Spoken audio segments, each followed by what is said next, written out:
Hello students. कल हम चालक ऊर्जा के बारे में डिस्कस कर रहे थे कि किस प्रकार से बॉर्न इक्वेशन के द्वारा चालक ऊर्जा की सैद्धांतिक गणना की जा सकती है, थ्योरेटिकल वैल्यू निकाली जा सकती है। इसमें दो कंपोनेंट थे, V आकर्षण प्लस V प्रतिकर्षण।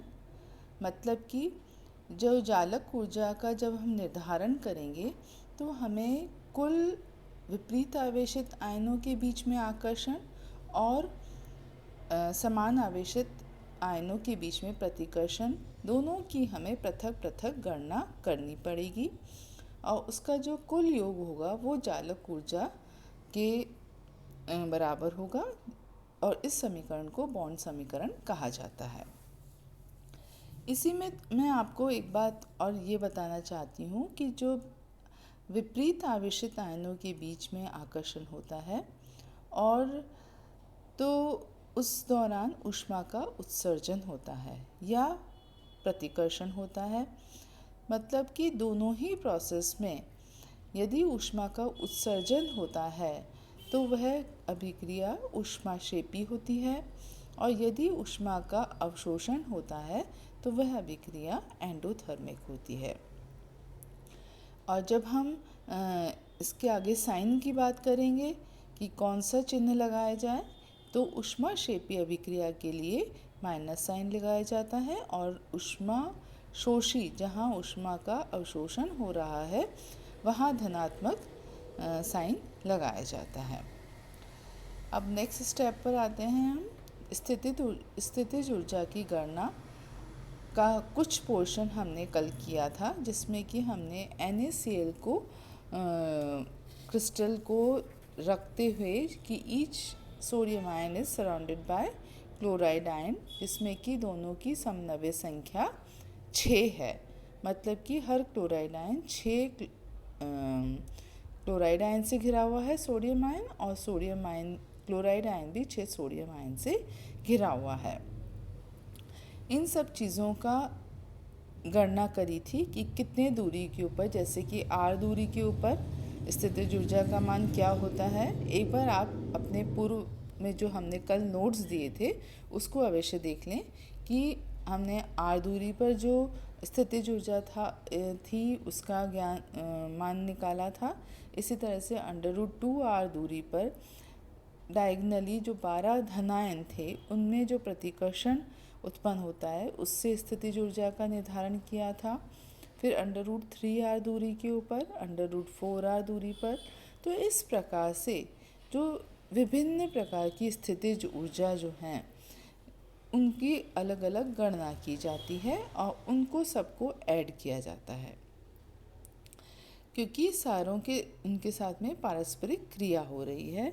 तो कुल मिलाकर जो सोडियम आयन की यदि कुल स्थितिज ऊर्जा की गणना की जाए, 1 मोल क्रिस्टल में यदि n आयन उपस्थित हैं, युग्म उपस्थित हैं, तो V आकर्षण इज इक्वल टू -NaZ2E2/r के बराबर होगा, जो मैंने इसमें गणना करके आपको बता रखा है, जहाँ A मैडेलोन कांस्टेंट है और N एवोगाड्रोस नंबर है। ठीक है, तो और R का मान उनके मध्य के बीच की दूरी है।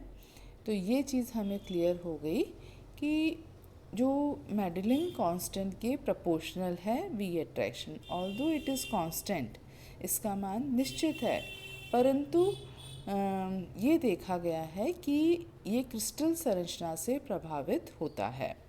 जैसा कि जिंक ब्लेंड जिसका कि सूत्र जिंक सल्फाइड है, इसी तरह से वुडजाइड जिसका भी सूत्र जिंक सल्फाइड है, दोनों का कोऑर्डिनेशन नंबर 4 है, परंतु जो मैडेलिन कांस्टेंट है उसके मान में कुछ अंतर है। इसी तरह से सोडियम क्लोराइड है, उसमें कोऑर्डिनेशन नंबर 6 है और परंतु जो मैडेलिन कांस्टेंट है उसका मान 1.747 है। तो इस प्रकार से इसका मान क्रिस्टल संरचना से प्रभावित होता है। तो ये बात हो गई हमारी अट्रैक्शन की। अब हम दूसरे कंपोनेंट पर आते हैं, वो है प्रतिकर्षी रिपल्शन पोटेंशियल एनर्जी या प्रतिकर्षी स्थितिज ऊर्जा, जिसे मैंने वी प्रतिकर्षण से लिखा है या वी रिपल्शन से लिखा जा सकता है उसको।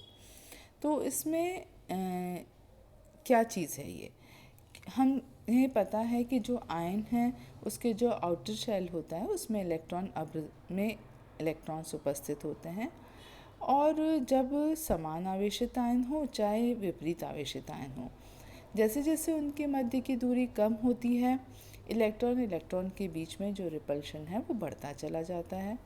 तो बॉर्न और लैंडे ने इस फैक्टर को भी इम्पॉर्टेंट माना और उन्होंने कहा कि जो वी प्रतिकर्षण का मान है वो B upon R to the power N के बराबर है।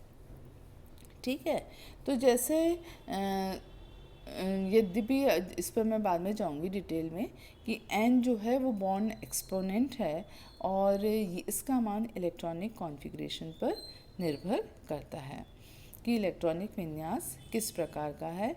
और जैसा कि मैं एक एग्जांपल देती हूँ कि लिथियम प्लस और बेरिलियम 2+ दोनों का जो इलेक्ट्रॉनिक कॉन्फ़िगरेशन है वो हीलियम के समान है, तो दोनों का बोर्न एक्सपोनेंट भी समान है, मतलब कि 5 होता है।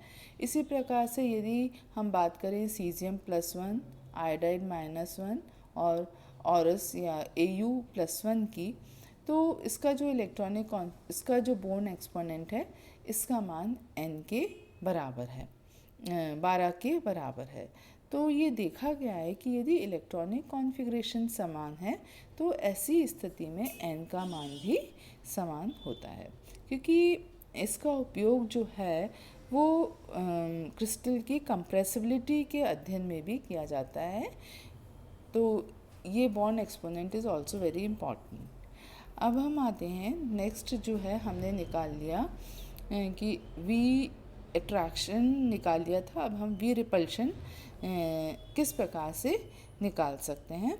तो ये मैंने इक्वेशंस दे रखी हैं कि किस प्रकार से du/dr का मान जो है वो 0 हो जाएगा और b निकाला जा सकता है। तो फिर हम उसका अवकलन या डिफरेंशिएशन करते हैं और अवकलन करने के पश्चात जो है हमें जो मान प्राप्त होता है वो होता है u - n a z plus z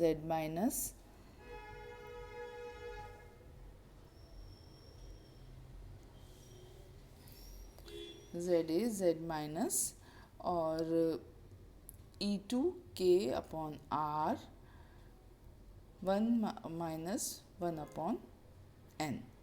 ये हमें जो है अल्टीमेटली रिजल्ट प्राप्त होता है इसका वी अट्रैक्शन का। अब ये जो बॉन्ड इक्वेशन हमने निकाली जिसका की उपयोग चालक ऊर्जा की गणना करने में किया जाता है, तो चूँकि ये तो सैद्धांतिक है तो कई ऐसे फैक्टर्स हैं जिनको कि हमें अंडर कंसिडरेशन रखना पड़ेगा, क्योंकि उनका मान चालक ऊर्जा को प्रभावित कर सकता है। तो इसमें कौन कौन से फैक्टर्स हैं, जैसा कि आप इस इक्वेशन में देख रहे हैं कि हमारा Z आ रहा है, R आ रहा है, A आ रहा है, N आ रहा है। तो ये सब क्या हैं? ये सब लवण की प्रकृति के ऊपर निर्भर करते हैं। अब हम आते हैं एक एक फैक्टर्स पर। सबसे पहला है ऑक्सीडेशन स्टेट। ऑक्सीडेशन स्टेट मतलब कि ऑक्सीकरण अवस्था या आयनिक आवेश, आयन के ऊपर जो आवेश है Z plus Z minus। ठीक है, तो देख रहे हैं आप U का मान is directly proportional to Z plus Z minus। मैंने एग्जाम्पल भी लिख रखा है कि लिथियम फ्लोराइड के केस में 1033 है, MgF2 के केस में 2883 है, मैग्नीशियम ऑक्साइड के केस में 3933 है। तो इस प्रकार से जो लैटिस ऊर्जा का मान जो है वो किस प्रकार से प्रभावित होता है। दूसरी चीज़ है आयनिक रेडियाई। आयनों के मध्य दूरी धनायन या ऋणायन की त्रिज्या के बराबर होती है। तो जैसे चालक ऊर्जा है उसका मान आयनिक त्रिज्या के इनडायरेक्टली प्रोपोर्शनल है। चाहे दोनों में से किसी एक की वृद्धि हो या दोनों की त्रिज्या में वृद्धि होने पर भी जो चालक ऊर्जा है या लैटिस एनर्जी है उसके मान में यदि वृद्धि हो रही है तो उसमें कमी आएगी, या त्रिज्या में कमी हो रही है तो चालक ऊर्जा बढ़ेगी, क्योंकि इनडायरेक्टली प्रोपोर्शनल है।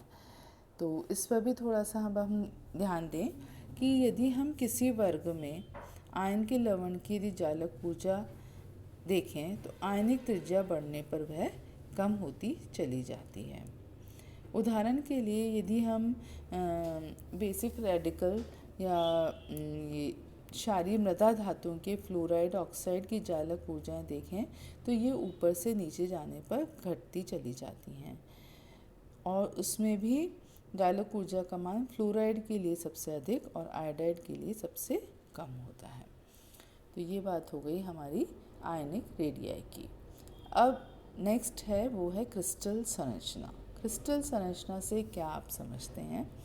उससे पहले मैं थोड़ा सा इलेक्ट्रॉनिक कॉन्फ़िगरेशन पर आना चाहूँगी कि जो बॉन्ड एक्सपोनेंट है उसका मान इलेक्ट्रॉनों की संख्या बढ़ने पर बढ़ता है। मतलब कि जैसे जैसे आयन में इलेक्ट्रॉन की संख्या में वृद्धि होगी वैसे वैसे जो है इसके मान में भी वृद्धि होगी, ये बढ़ेगा, क्योंकि आप देख रहे हैं कि 1 - 1/n आ रहा है। तो n जो है इंक्रीज़ करने पर साइमल्टेनियसली लैटिस एनर्जी भी इंक्रीज़ होगी। तो अब हम नेक्स्ट स्लाइड पर आते हैं।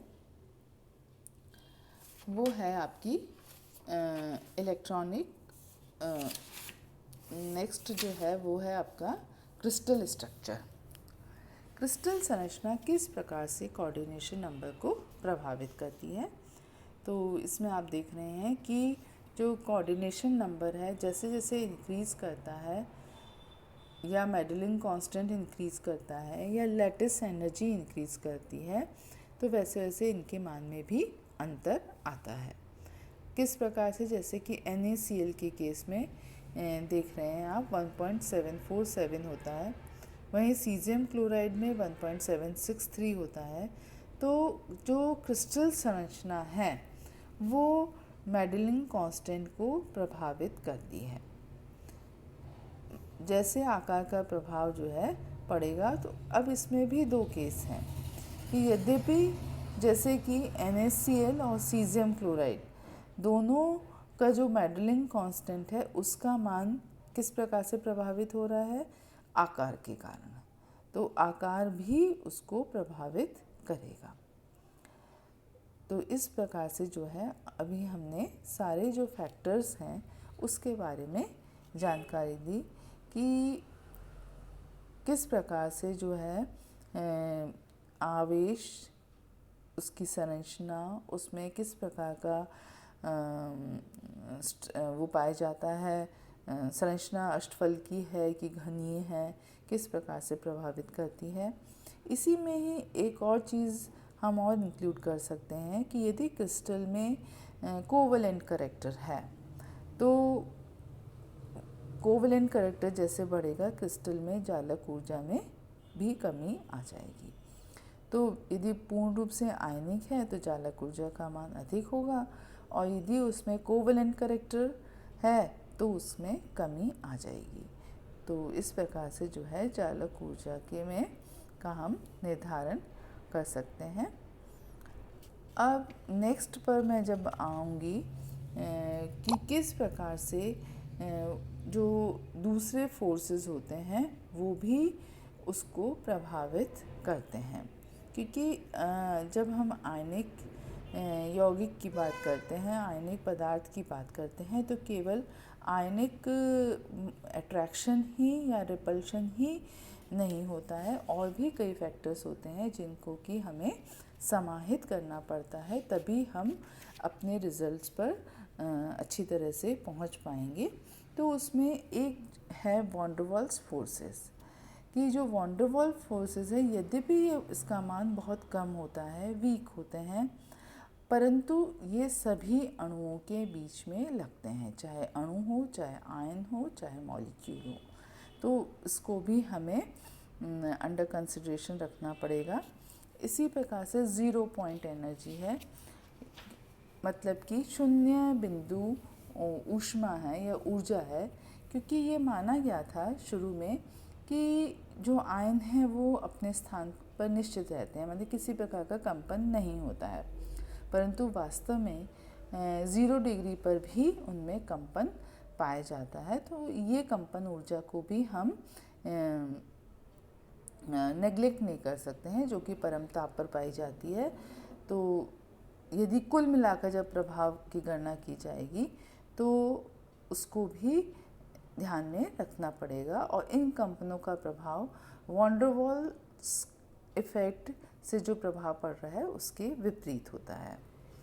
तीसरा है heat capacity of the ion, की जो ऊष्माधारिता है वो भी हमें इसमें सम्मिलित करनी पड़ेगी। तो जो बॉर्न और लैंडे के द्वारा जो बॉर्न इक्वेशन बनाई गई और जो उसके रिजल्ट्स हैं, जो यदि उसमें कोई अंतर आ रहा है तो इसमें इन सब चीज़ों को भी ध्यान में रखकर अंडर कंसिडरेशन लेना पड़ेगा और फिर कुल मिलाकर गणना करनी पड़ेगी।